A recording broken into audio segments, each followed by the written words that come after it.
like when you really look at the industry that we're in, to be able to say like you can build a business from your home or from literally anywhere in the world. Mm-hmm.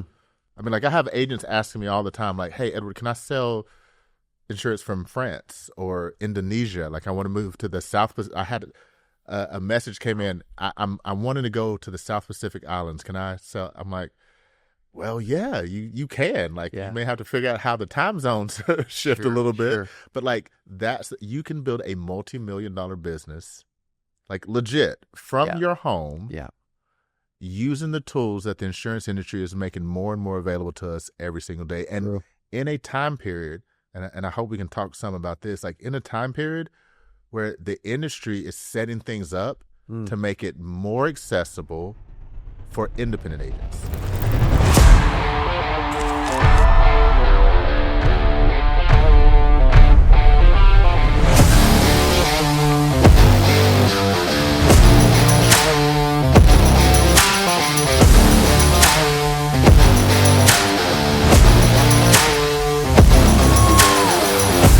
What is up? Welcome back to the CA Power Player Podcast. I'm your host, Cody Askins, and we are not only back in studio, but we have someone who is our most popular podcast ever over the last several years. You guys, if you've been tuning in the channel, you've seen him for years. His business is doing $50 million a year in life insurance business. He's on a mission to scale that to $250 million over the next 3 to 5 years, which I freaking love, by the way. I'm a supporter in anyone growing your business. And it's a testament, too, that like what's possible in this business. This gentleman that I'm about to interview is living proof of the American dream, of the insurance business, of what this business can do for you if you will put a lot of work in, surround yourself with amazing people, be a part of the right organization, et cetera, et cetera, et cetera. And so we're really going to talk about if you're wanting to build a life insurance business from home or anywhere in the world, you're going to love today. And so please welcome back Mr. Edward Pritchett. Good to be back. Good to be in Springfield. Actually, it's starting to grow on me. Well, I mean, you were here for the Ultimate Agent recently, so this is like, what, twice in the last... Twice in the last 6 weeks for sure. Yeah, so yeah. It's nice to be back, when it's sunny and warm and, True. Versus the middle of winter like I have in the past. Yeah. I think right when you were there, we had it was raining a bunch, and then also right before that, we had a tornado warning. It was a little hectic weather-wise, but that's wild. That's the world that we live in. But no, excited for this topic. Because like when you really look at the industry that we're in, to be able to say like you can build a business from your home or from literally anywhere in the world. Mm-hmm. I mean, like I have agents asking me all the time, like, "Hey, Edward, can I sell insurance from France or Indonesia? Like, I want to move to the South." I had a message came in. I'm wanting to go to the South Pacific Islands. Can I sell? I'm like, well, yeah, you can. Like, you may have to figure out how the time zones shift a little bit, but like you can build a multi-million-dollar business, like legit from your home. Yeah. Using the tools that the insurance industry is making more and more available to us every single day. And in a time period, and I hope we can talk some about this, like in a time period where the industry is setting things up to make it more accessible for independent agents, right? Over captive agents. Like I love the captive agents. Like captive you can learn some great stuff for what you do, and hopefully captive agents are able to do, I'm sure they are, able to do a lot more work from home than maybe they could in the past. I started off in the industry as a captive agent. Same. I had to be in the office Monday through Friday and Saturday. Like, same. We had to be there. Well, you were not working remote. You were not working remote back then for sure. But like that's what this industry allows us to do right now. And if you just pick up on a couple of key things, you can go and start implementing these things. And that's what I hope to be able to share with everyone, because as I've said many times before, as what I love about 8% is that this is a blue ocean industry. No doubt. $7.5 trillion in assets. Like the insurance industry is not running out of money anytime soon. No. And it's here to do a valuable service. Like how many people, their lives are changed, their lives are affected because of what insurance policies ultimately do for them. Not just when they die, right? But while they're living too. And so that's why we have to keep doing this significant work, right? This is living a life of significance, as old friend of mine, Joe Jordan, used to say quite often. It's a good dude right there too. Yeah. You mentioned selling from anywhere. Like I think for those that maybe don't know, is the life insurance application just based off of where the client is signing? Because that part is important. Yeah. Kind of explain that for those that are like, well, I can submit an app being licensed in Missouri and the South Pacific Islands. Yeah. So, I mean, let's start with the simplest thing. If you're looking at the industry, I live in North Carolina, and that's my resident state. So I have to have a resident license in the state of North Carolina. I can get a non-resident license in anywhere in the United States, any of the 50 states and the territory of Puerto Rico, just so you know. But you also live parts of the year. Yeah. And if you have a resident license in that state, you can be sitting in your office in North Carolina, call someone in Alaska or Hawaii, which we know a gentleman who likes to do that. Yeah. California, wherever. And you can sell a policy to them as long as they're in their state when you sell the policy. Totally legitimate, right? Now, when you travel overseas, right, check with the carrier that you're working with. But most carriers, they look at where is the client sitting when they fill out and sign their application. Wow. And then when you're signing as though you're sitting right there with them virtually. But if I'm signing, I've done this here recently. I'm signing for some with a client who is sitting in Oklahoma. Well, I'm there in Oklahoma with them. When I'm signing. My IP address is being registered. The insurance they know where exactly know where you're sitting. They know where you're sitting. But what matters is where's that client sitting when they sign that application. So it really opens it up to being able to sell from anywhere. Now, I do know there are a handful of carriers. I won't mention any names. I'm a little frustrated with some of y'all. But there are a handful of carriers that don't allow you to sign when you're outside of the United States. So that's why I do say you do want to check with which carriers that you're writing. But there are a lot of carriers have no problem. They're only concerned about where the client is. I don't think we need to ask your opinion on that. Clearly. Well, you know, I mean, my biggest frustration is that this one particular carrier, they wouldn't let me sign they wouldn't let me write a policy while I was in Puerto Rico. Oh, and I said, I'm in the United States. Well, but it's not the real United. I'm like, so I had a little umbrage. Continental may be better than real. Like Alaska, Hawaii. I mean, Puerto Rico is closer to Hawaii. Like, come on. Correct. But anyway, that's their rule. That's their. We resolved it. It's all good. You also mentioned Hawaii, Alaska. I'm getting a bunch of people that are like literally wanting to work with Kaboom, and they're like wanting to do Alaska and Hawaii. Yeah. Like unique states. Why is that a thing? And we can't supply everyone, by the way, with just Alaska and Hawaii, just for the record. There's not that many people in Alaska and Hawaii. No. It's another one of the benefits of being able to, one, work from home and work in this industry. It's time arbitrage, right? People have heard about financial arbitrage, like how you can like leverage money and make money work for you at any given time and get more from what you're putting in. But like if I live on the East Coast and I want to spend the mornings with my kids and my family, and I want to like do some activities, and then I put my kids to bed at 7:00. What time is it in Hawaii or Alaska? Yeah, right. 6 hours behind. I think it's 6 hours. So I mean, East. it might be 1:00 in the afternoon. So I might even have a couple more hours before I even start making my dials in Alaska or Hawaii. It's crazy. And I have my full day, and I still get to work. And the crazy thing too is like with this industry, it's not a 40-hour work week for us. Doesn't take 40 hours, right? You can get most of the sales done if you're just shooting to write $5,000, $6,000, $7,000 of premium for a week. Which, if you're with a solid IMO, you have a good contract. If you place $5,000 in a week, you should be making anywhere from $3,000 to $4,000 a week. That's right. That's pretty nice. So, like, how long does it take to write $5,000 worth of business? $5,000 worth of business, if you're doing typical term policies, that might be 5, maybe 6 policies. If I'm doing whole life, it might be 8, maybe 9 policies. So how long does it take you to write 5 policies, 8, 9 policies? You could take all week, or you could do it in 2 days. Yeah. Right. And if I'm working Alaska, Hawaii, or even if it's just California, right? Like, or just the West Coast, and I live on the East Coast, then that allows me to still enjoy my morning, enjoy time with my family, put them to bed, and go to work meeting with clients while my kids are in bed or asleep, right? It's like, well, I don't want to, like, I'm going to be tired. I want to do that for the rest of your life. It's not about doing it for the rest of your life. It's about doing it for a period of time where you develop your system, your methodology of doing it, and then how do you train someone else to do that as well? Because that's the other thing that this industry allows us to do is you can build an agency, right? The insurance companies don't care that you write the policies. Yeah. They want to see how much volume can you bring up through you. So if I can go and instruct 5, 10, 15, 20 people how to go about doing what I've done, right? Like maybe I become the master of time arbitrage, right?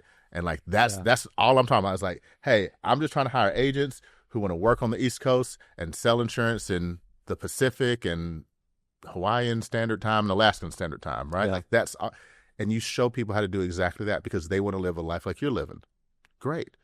If you want to replace yourself, like in the insurance industry, for me, what I typically look at is like if I'm on a good contract and I want to replace myself, I need to have at least 10 agents that are doing what I'm doing, and I've replaced my need to go out and do personal production. Yep. Now, I still have to bring value to them. I still have to show them how to do that, right? And hopefully I continue to develop because I don't want my income always dependent on just those 10. So maybe I want to have 20 or 20, like that's where you get to scale that up. And that's where you get to bulletproof it. Yeah. Right. I've talked about the idea of bulletproofing your business on multiple occasions. And it's like, if I want to make sure it's bulletproof, like what's the best kind of armor, right? The best kind of armor has a lot of little points of failure. It's not just one big shield. Like once you puncture the shield, like it's done. Right. But like if you have a lot of little plates, a lot of little bits of armor around all together, it makes it that much stronger. And I can do the same thing when I build my team or build my agency. But they still have to be able to go out and get what they're wanting. Yeah. So yeah, because if you have 10 people and you lose a few, oh my gosh. But if you have 100 and you lose a few, that's and that sells. Yeah. Yeah. Whether it's insurance sales, car sales, solar, I don't care what kind of sales you're in. People don't stay in sales all their life.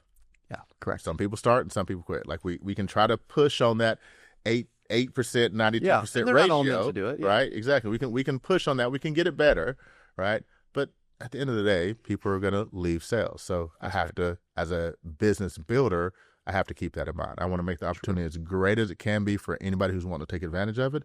But when their time comes that they don't want to take advantage of it anymore, I'm not, well, let me get my whip out and you got to keep on going. Like that's not the world we live in, at least thankfully not anymore. That's right.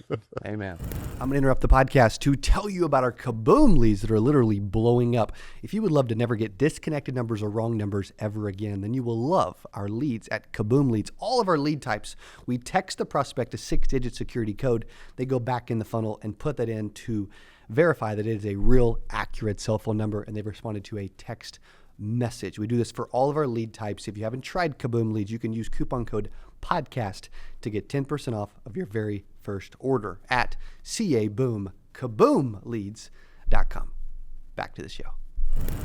Also, a couple controversial questions that I'm curious about that I get a lot. First is, what's your thoughts on recruiting and building your agency early, when you're early in the business, or before you deem yourself as successful quite yet? That's controversial because, see, this is going to be played back at me at some point in time, I'm sure. Is it? It probably will by somebody. Who knows? Somebody. On either side of the equation. Actually, I'm curious which way you're going to answer, but you're right. It could be either way. My belief is that the best leaders are doers. If you haven't done it, it's extremely difficult to effectively lead.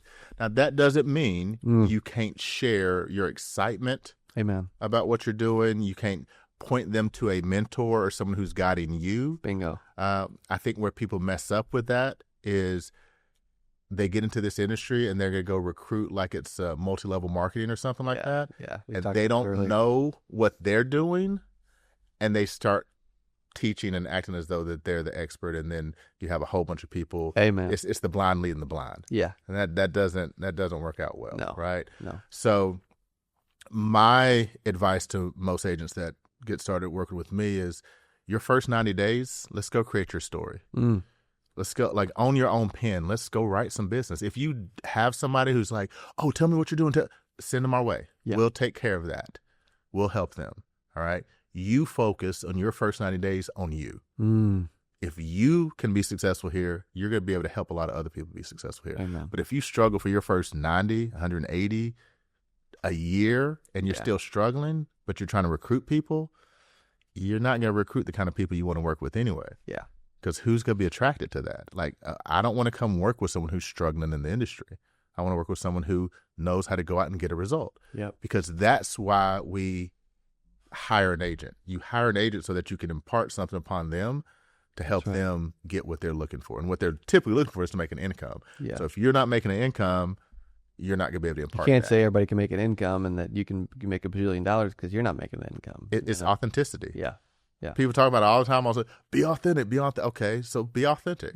If I'm recruiting and you're like, oh yeah, come here, everybody's making, and it's that first question people, so how are you doing?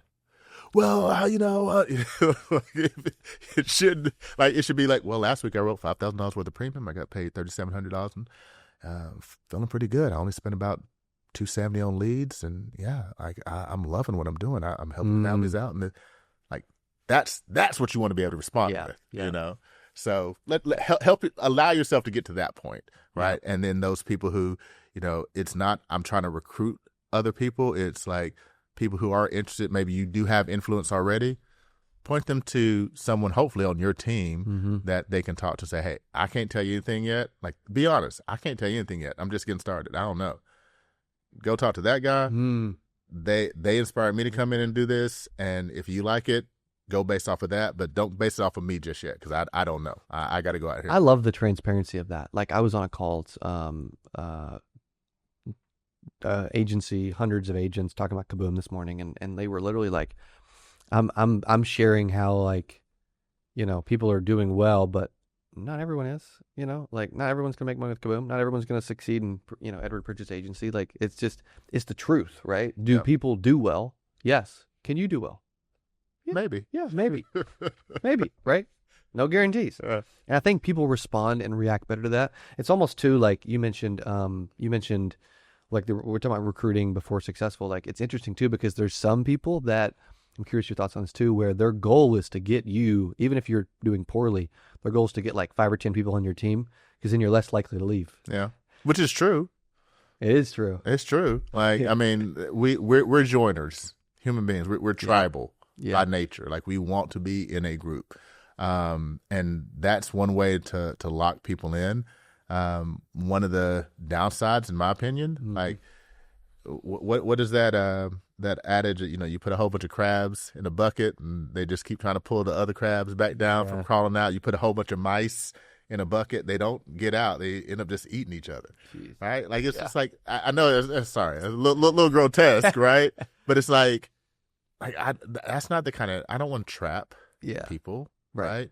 Like, and we know there are ways to trap people just with social constructs. Correct. And that's one of the things, and that's why it's taught. Yeah. Right? Let's just be honest with it. Like, that's why, you know, you don't have a recruit until you have a recruit until you have a recruit. You know, like, all these sayings, there's a lot of things, by the way. They come from, like, we all know where they come from. Okay, like they come from a place that, in certain types of businesses, if I just get you here, then I'm actually getting your money here.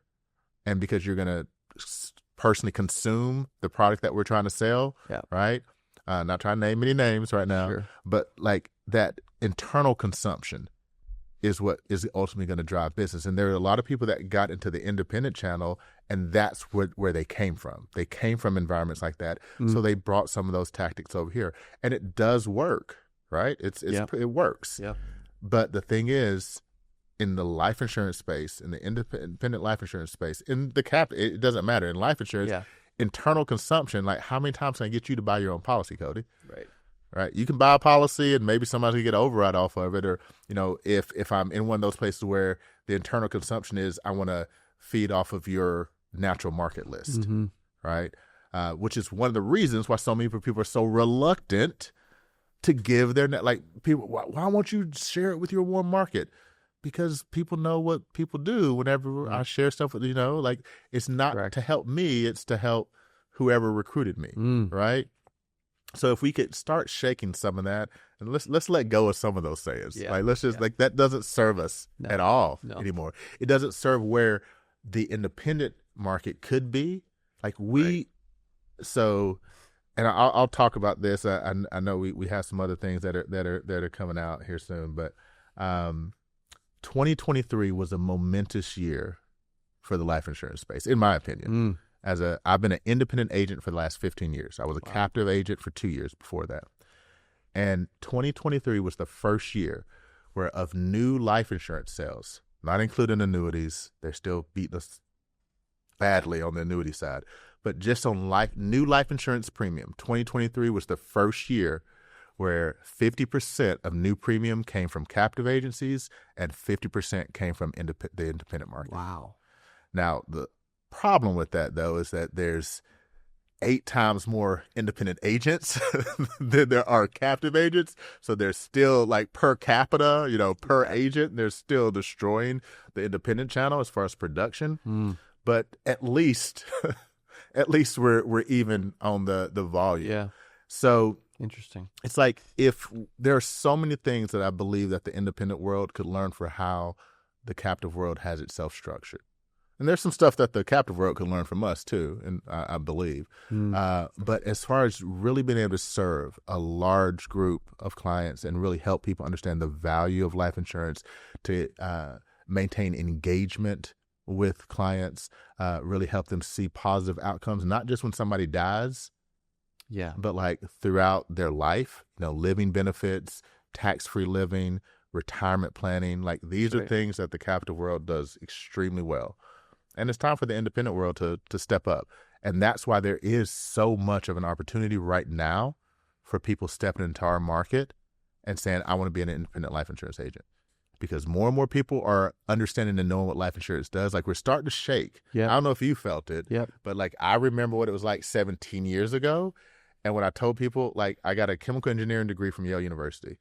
And when I told my colleagues that I was going to be an insurance agent, they're like, guys, is it that bad in Asheville? Wow. Like I know it's the Great Recession, but like is it jobs? Like there's McDonald's stopped hiring? Like what is going on? Like I mean, I had some shade thrown at me at first. I believe that. Because I mean, people were still, you still had, especially with a certain group, they were still thinking about life insurance agents from the 80s.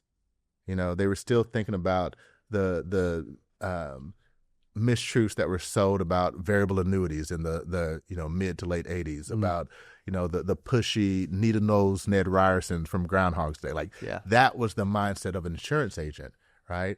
And we're starting to see a little bit of a turn from that. Like you can see it when you watch and see things on whether it's TikTok, Instagram, YouTube about here's what life insurance really can do for you. Here's what living benefits are. Here's what infinite banking concept is. Here's how annuities actually work. No thanks to Fisher Investments, but like how they talk about annuities versus how they actually work, 2 totally different things. And people are starting to wake up and learn, right? Yep. They're starting to see that, keeping 100% of my stuff in the stock market, probably not the best idea. Yeah. When you got Warren Buffett moving $40 billion from the equities market into treasuries, into something that's stable, secure, like why? Because he knows something that maybe everybody else should probably wake up to and know as well. You can do the research. Look up the holdings for Berkshire Hathaway right now. Okay. Right. If you look up the holdings for Berkshire Hathaway, they have more dollars in U.S. treasuries than they do in the equity markets. If they were a country, they're the 11th largest owner of treasuries bills. They go against other countries, like countries that own that much, right? Like because they know it's safe, secure, and I mean, Warren Buffett, he owns Geico, right? So like he knows what insurance is. He knows where they put their funds that they have to make sure that they have. Yeah. So it's like we have similar vehicles, similar ways that we can help your average, everyday U.S. citizen who wants to make sure that their retirement is secure when they retire. We can show them how to do that. They can do the U.S. treasuries as well, right? But they still have to go through a broker and all that for that. But like we can do stuff just as secure as that, because you look at these insurance companies, they pay, again, 7 $1.5 trillion. They have the assets. No doubt. And if it was all to blow up, they're going to be the last ones to not have the ability to pay it out, you know? Yep, true. You'd mentioned something earlier, too. It kind of alluded to what's your feeling on, I see this as well. So like around the industry, someone's starting to they're doing well. They're building a business. They start to get some people, 3, 5, 10, whatever. And they just like stop producing. And they're like, I'm not going to produce. I don't have to produce anymore. I see a bunch of people that are building decent businesses, but I do feel like it's holding them back a little bit. What's your thoughts on like leaders just being done producing? I don't know if this is an issue within Symmetry or the Pritchett agency, but like I see that all around the industry, and I'm like torn. I'm curious of your thoughts because they don't have to. Well, at first you said they have 3, 10 agents. And they feel maybe like they don't 30, right? I mean, what's crazy is 3, 5, 10 agents. You don't really have any agents yet. Let's be honest. So that in that case, it's like you don't have an agency yet. Yeah. You don't have an agency. Okay, so let's say 30 to 50. If you're in the 30 to 50 range, we know the adage iron sharpens iron, right? I've been in the insurance industry now for 17 years, and I can, without a shadow of a doubt, say I don't know and understand every product that exists in our industry. Good. I don't.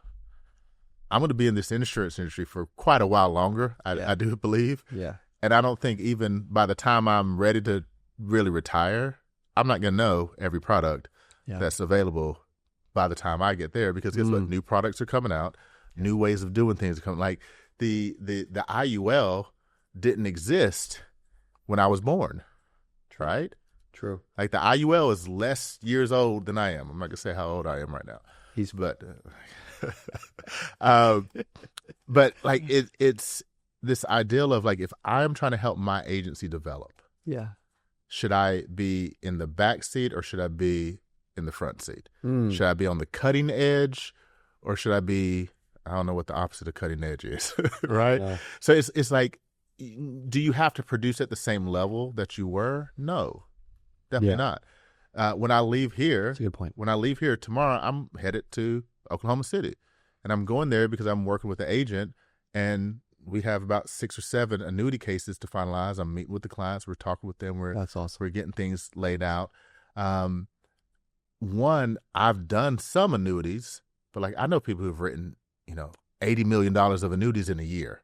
Right. Yep. My best year so far, which is this year, 2025, is $7 million.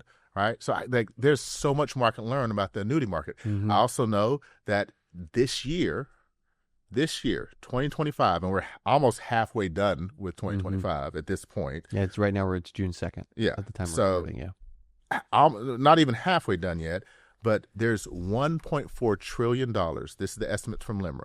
$1.4 trillion are going to go from the market in the form of 401ks, 403bs, IRAs, Roths, SEPs, are going to go from the markets into annuities this year. Wow. 1.4 trillion. Wow. This year.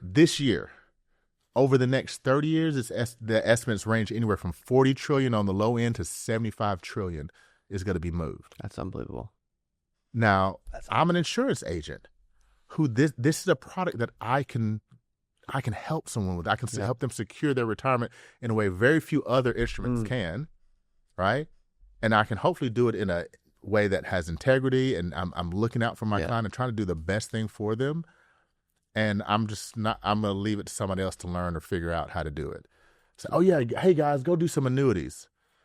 No, how about I go and do, like, let's let them learn and become experts at term and whole life and where they are. I'm going to go out and learn that next level thing so that I can then be able to teach. I can never teach something I've never done. It's cool. I'm not going to teach somebody how to go out and write a variable annuity tomorrow. You know why? I've never written a variable annuity in my life. Yeah. Right?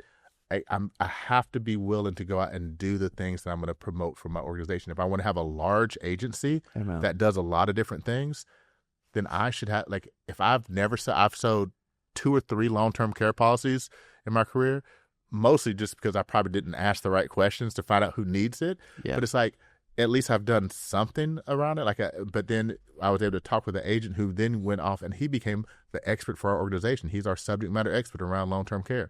Whenever someone says, oh yeah, I have a client asking about long-term care, don't ask me.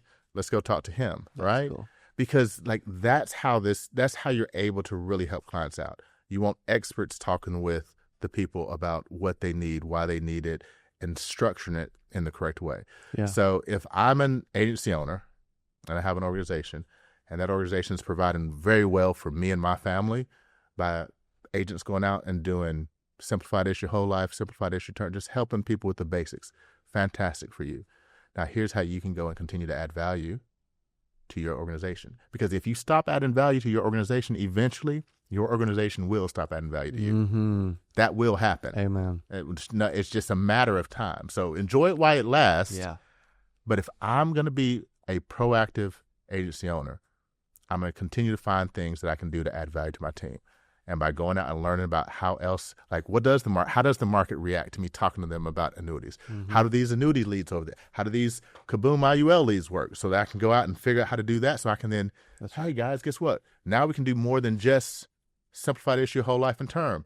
Here's how we can do an IUL. Here's some leads that work for them. Here's some, here's the training. Here's the software that I'm using for it, right? Yeah. Like if I've not done that, how can I bring that to my team and my people? That's right. And then your team and people are going to get passed by somebody else who is doing that for their team and their people. Yeah. So if you don't want to write business because you got a team that's doing a lot of great production, enjoy it while it lasts, because it's only going to be a matter of time before somebody's going to take your spot. You said proactive. One of the things we talked about quite a bit in my office earlier is the amount of people who build something they think of significance, really, when in grand scheme of things, even what we've done here is freaking peanuts, what's possible. And then they become not as active. They don't stay proactive.